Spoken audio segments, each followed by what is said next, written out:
One, two, Docteur sur le vrai Mac avec Momo S. Je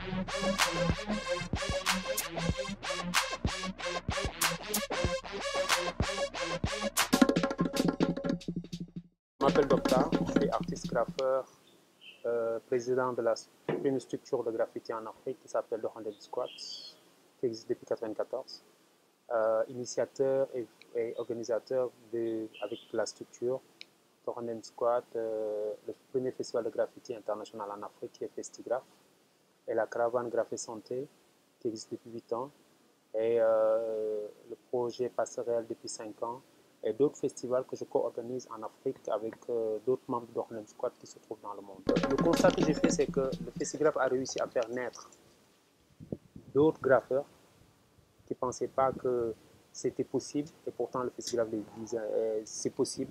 D'autres événements qui tournent autour de graffiti, parce que le Festigraph, c'est une plateforme d'échange, de partage, de formation et de mise en valeur du travail de l'artiste et l'artiste en tant que tel, le graffeur, je vous parlais. 10 ans après, il y a toujours aussi cette communication qui doit continuer autour du graffiti et des graffeurs. Il y a aussi cet espace de diffusion qui doit être plus présent autour des graffeurs à travers des expositions sur des grandes plateformes mondiales, même si dans le monde, le Festigraph est connu. Les graffeurs africains ils sont connus parce qu'il y en a qui voyagent partout dans le monde. Et aussi, les institutions qui travaillent avec les graffeurs, ça c'est de l'acquis, que Festigraph peut compter parmi tant de graffeurs qui ont passé par là. Il y en a qui travaillent avec des institutions ou qui collaborent avec. Ça, c'est des acquis que je pouvais mettre dans le constat. À dire que de temps, mieux et de mal, le Festigraph a développé sur les objectifs une bonne grande partie de ces objectifs, c'est-à-dire de faire connaître le graffiti, de créer une plateforme qui permet à des gens d'exister, de continuer de vivre de ça, qui permet à d'autres de copier Festigraph, de prendre une essentielle, de le faire et de le partager, c'est-à-dire de créer des tentacules issus du Festigraph, que ce soit au Sénégal, que ce soit en Afrique, et de même copier dans le monde, je dis positivement. Le négatif, moi j'en fais en positif parce que le négatif nous permet comment ça s'appelle, de mieux faire les choses et de mieux l'agrandir. Donc les manquements, comme on les appelle. Donc pour moi, les constats ils sont énormes, mais je vais le conclure sur continuer à apprendre, continuer à développer, continuer à la rendre positive pour que les gens puissent accéder à ça. Quand on fait partie d'une société et on a l'occasion d'être parmi ceux qui portent la voix des sans-voix, on se retrouve dans plusieurs situations qui nous permettent de prendre des positions. Quand on est culturel, tout ce qui touche autour du quotidien des populations te parle. C'est à toi d'en faire, comment ça s'appelle, de l'utiliser à bon escient, positif ou négatif. Pour moi, c'est normal. Pour moi, c'est normal. Être un culturel, être un rappeur, c'est dans un mouvement où j'appartiens, qui est le hip-hop. On a commencé par la danse. Après la danse, on a lié la danse au rap et on dessinait en même temps. À un moment, on a laissé tomber la danse, on a gardé le rap, on a accentué sur le graphe parce qu'on apprenait le graphe en même temps. Et on a compris, à travers la musique, à travers les images, on peut parler pour ceux qui n'ont pas de voix, on peut prendre des positions pour ceux qui n'ont pas l'occasion de pouvoir le montrer, mais qu'on rencontre tous les jours ces situations-là, qu'on vit tous les jours ces situations-là. Et il est normal qu'on en parle. Avec tous les privilèges qu'on peut avoir, il faut être sincère avec soi-même, parce que si tu ne parles pas pour les autres, parle pour toi et pour les gens qui tournent autour de toi. Et c'est important. Donc, être rappeur, pour moi, c'est être un culturel, être un créateur, être partagé. Être graffeur, c'est avoir l'opportunité de partager des sensations, des points de vue et une vision que la population vive tous les jours. Parce qu'aller sur un mur, te faire un graphe, c'est prendre une partie de ton âme et le poser sur le mur. Et c'est important. Le temps qu'on est en train d'utiliser, on ne peut pas le récupérer, c'est fini. Quand ça passe, ça passe. Dans notre vie, on a donné et on continue à donner. Pour moi, être un culturel, ce n'est pas forcément être un activiste, mais on est un activiste, qu'on le veuille ou non, dans un sens proprement dit ou dans un sens différé. Moi, je le suis naturellement. Je ne l'ai pas cherché, mais en prenant des engagements, en passant des messages, à donner mon point de vue, m'a mis dans ces positions-là. Ce n'est pas un truc que j'ai dit, ouais, je vais. Non, non, c'est venu naturellement. Mais c'est ce que je vis tous les jours que je suis en train de partager, comme je l'ai bien dit. Quand j'ai commencé à faire du graphe, l'occasion qui m'a permis de sortir de la rue, elle était sociale. C'était le 7-7 qui m'a permis d'être hors de chez moi, hors les murs de chez moi. Et tout le monde sait que le 7-7, c'est un truc populaire où on devait rendre le quartier propre. Et c'est ce qui balayait, c'est ce qui peignait, n'était pas nécessairement ce qui occupait ces rues-là. Donc le message, c'était direct avec les populations. Et ce qu'on vit tous les jours, on n'a pas besoin de copier, on a besoin juste d'adapter notre réalité. Mes œuvres, ils parlent de quand je vois des gens, ils n'ont pas de quoi aller à l'hôpital pour se soigner. Quand ils vont à l'hôpital, on les demande de payer des tickets. Ils n'ont même pas quoi. Mon passeport du que tu peux pas, tu n'as pas le transport pour quitter chez toi. Comment tu vas aller payer un ticket de 1000 francs ou 1500? Tu n'as même pas 100 francs pour quitter chez toi à l'hôpital. Tu viens, on te demande de payer 1500 ou 2000. Sinon, on ne s'occupe pas de toi. Et elle est où l'urgence? Donc, pour moi, c'est parler de ces situations-là. C'est ce que mes graphes parlent. Et je le fais avec respect. Parce que je vis dans une société. Il y a une réalité que je respecte. Et je veux qu'on respecte mes œuvres. Donc, je respecte cette réalité-là. Même si je ne suis pas pour, j'en parle avec franchise et sincérité. Mes graphes, ils parlent de ma réalité. Ils parlent de ce que mon continent vit, ce que ma population vit tous les jours. C'est ce que je partage. Je donne mon point de vue sur ça. Que ce soit l'éducation, que ce soit la politique, que ce soit la situation sociale, que ce soit la sécurité, que ce soit la manque d'humanité qu'on est en train de vivre maintenant, ou cette manque d'espoir que la jeunesse est en train de vivre jusqu'à prendre le pirogue et mourir dans l'océan, ou 400 ans auparavant, on traversait pour aller, travailler pour les champs par force. Et on disait que c'est nos propres frères qui nous vendaient. Pour moi, c'est des sottises. Mais c'était une réalité qui existait. Et maintenant, c'est nous-mêmes qui vont vers cela. Et pourquoi? Parce que ceux qui gèrent pensent qu'à leur tête. Ils oublient qu'ils ne font pas la différence entre ce qui les appartient et ce qu'on les confie. On les a confié le bien commun, ça ne les appartient pas. Quel regard je peux porter du graffiti au Sénégal? On a un style. Moi, je te dis sérieusement, je ne parle plus du graffiti au Sénégal. Je parle du graffiti africain. Parce que je ne me suis jamais arrêté à ce qui se passe au Sénégal. J'ai toujours fait que les Sénégalais aient un niveau extraordinaire. Tous les jeunes qui ont eu à travailler avec moi, je ne les ai jamais ménagés. Je me suis toujours fâché pour qu'ils aient le niveau qu'il faut.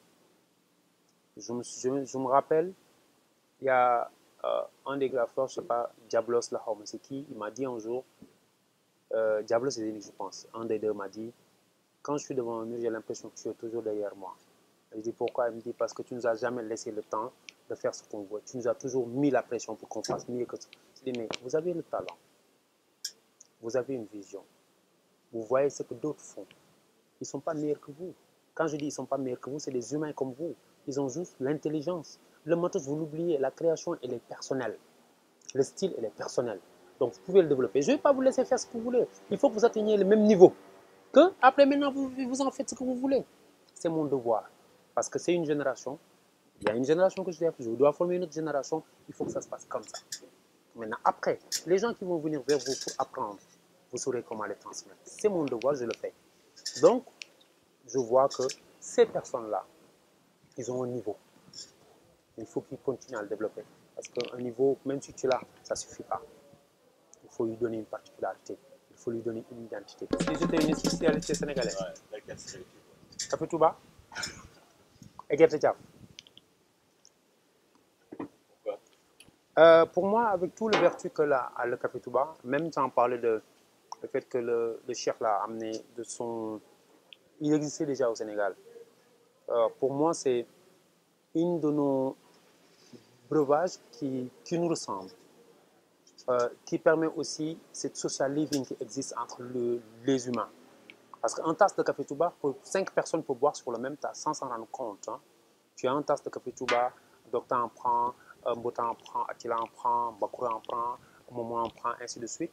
C'est parce qu'il y a cette humanité qui existe dans le café Touba. Et quand on le fait, et avec amour, on sent comment on le partage. C'est ce partage-là qui me plaît chez le café Touba. De même sur le Gafé Diaf.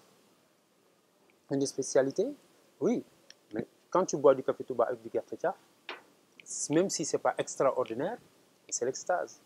C'est un festin. Comme dit comment Is, noce avec 100 francs, noce avec, tu vois. Pour moi, je pourrais être que du café Touba. Parce que même si les gens disent, oui, mais moi, je ne bois pas de café Touba. Mais je peux tester. Et le café Touba, il va avec tout. Sans compter le coup de girofle qui s'y trouve et le piment noir, avec leurs vertus, c'est extraordinaire. C'est venu naturellement. Et pourquoi tu l'as fait ici à la galerie? Non, c'est pas pourquoi. C'est qu'est-ce qui a poussé cette institution-là, étrangère française, à venir fêter mes 30 ans de carrière que les Sénégalais n'ont pas fait. Et pourtant, j'ai vécu avec des personnes pendant 30 ans. J'ai partagé avec eux l'expérience que j'ai partagée des moments de ma vie. Ils ne l'ont pas fêté. C'est une institution étrangère qui est faite. Pour la première fois de ma vie que j'expose individuellement, je ne l'ai jamais fait. À chaque fois qu'on m'a toujours proposé d'exposer individuellement, j'ai dit non, venons qu'on fasse une exposition collective pour que d'autres aient la chance aussi d'être connus. Je n'ai jamais lâché ça, je l'ai toujours fait. Même quand on me demandait de faire des prestations sur scène tout seul, je dis mais attends, il y a d'autres qui peuvent aussi participer sur cette prestation-là. J'ai sacrifié des moments de ma vie pour d'autres. Ils n'ont pas fêté mes 30 ans. Je ne les blâme pas. Hein. C'est la question qui a amené ça.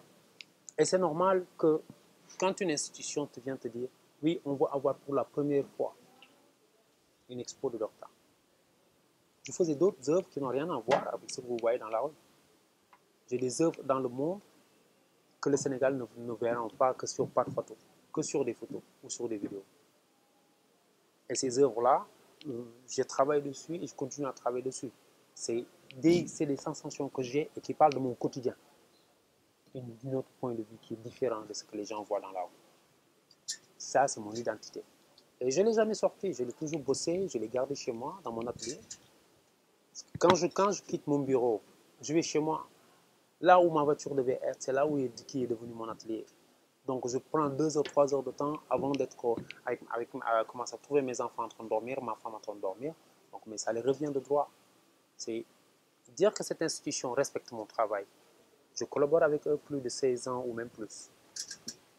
Et cette collaboration a montré le respect qu'ils ont sur mon travail jusqu'à me donner leur galerie en me disant tu exposes pour 2 mois et demi presque ou 2 mois, 10 jours.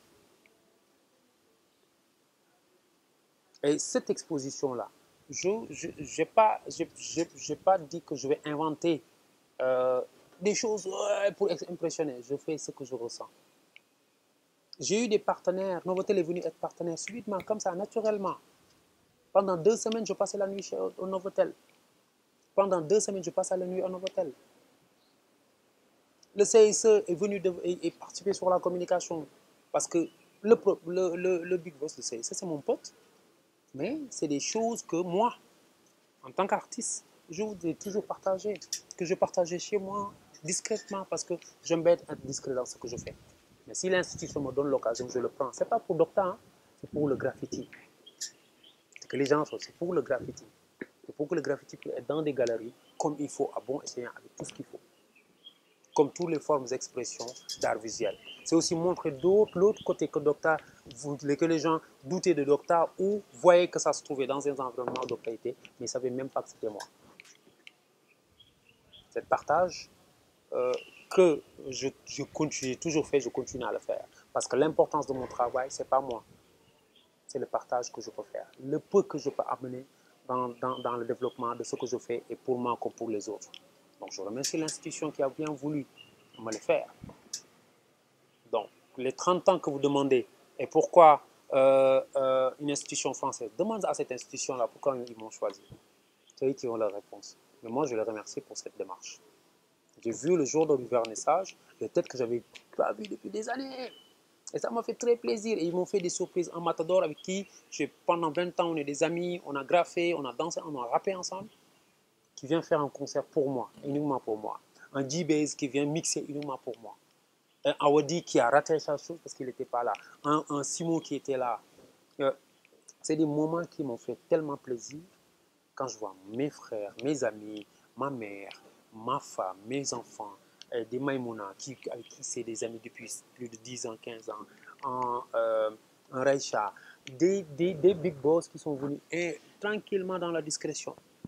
Quand je vois tout le ministère, comment ça s'appelle, de la culture, à travers la direction des arts, venir faufiler, à travers le directeur Kondoul, la direction de, comment ça s'appelle, de la Biennale de Dakar. J'étais ému, ça m'a touché, mais c'était encore 1000 fois mieux si ça venait du Sénégal qui te disait docteur, merci. Je n'attends pas ce merci-là, mais c'est une porte ouverte pour tous les graffeurs à venir exposer ici individuellement, parce qu'ils ont toujours exposé ici, ça fait 10 ans, hein, parce que le début du Festigraph, c'était ici, dans cet espace-là. Tous les graffeurs depuis 6 ans, actuellement qu'on parle d'eux, ils ont été formés sur ce mur-là. Allez dire la bombe, tu le tiennes comme ça. Donc, si une institution décide de me donner l'occasion d'exposer tout seul, c'était lourd.